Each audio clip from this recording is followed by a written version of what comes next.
তারেক রহমানের কাছে সবার প্রত্যাশা অনেক। অনেকে মনে করছেন তারেক রহমান বাংলাদেশে প্রত্যাবর্তনের পর দেশের পরিস্থিতি ভালোর দিকে যাবে। আপনি কি মনে করেন?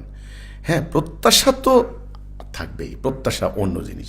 আশা, প্রত্যাশা, প্রত্যেকটা নির্বাচনের আগে এরকম প্রত্যাশা করে। আওয়ামী লীগরে আপনার বিপুল ভোটে এই যে নির্বাচিত করে নাই, বিপুল ভোটে 8-এ, হ্যাঁ, বিপুল ভোটে নির্বাচিত হয়েছে আওয়ামী লীগ।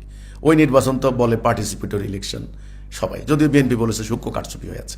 কিন্তু কি হলো, 5 বছর যাইতে না যাইতে ফ্যাসিস্ট হওয়া শুরু হলো।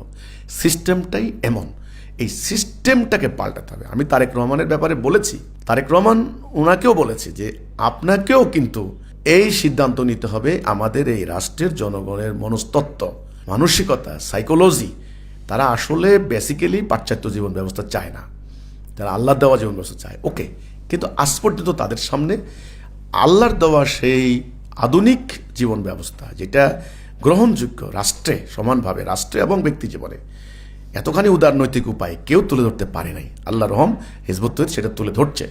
হিজবুত তৌহিদ কর্তৃক প্রস্তাবিত রাষ্ট্র ব্যবস্থাটা আপনারা গ্রহণ করুন। আপনারা রাজনীতি করেন, আমি রাজনীতি বলতে আপনারা রাষ্ট্র পরিচালনা করেন, আমাকে যা করতে হবে এমন কোনো মানে নেই, করেন না। কিন্তু এই সিস্টেমটা বাদ দেন, আল্লাহ দেওয়া সিস্টেমটা গ্রহণ করেন। তো সেটা কিভাবে সম্ভব, সেটার রূপরেখাটা, সেটা আউটলাইন আমার কাছে আছে। এই হলো কথাটা।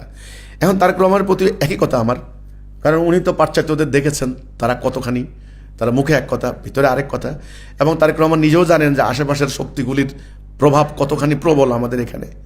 তো কাজেই এটা প্রত্যাশা আছে, থাকবে। কিন্তু আমি মনে করি যে এই বর্তমান সিস্টেমের ভিতরে যদি উনি ঢোকেন, তাহলে আমি মনে করি না শান্তি আনতে পারবেন।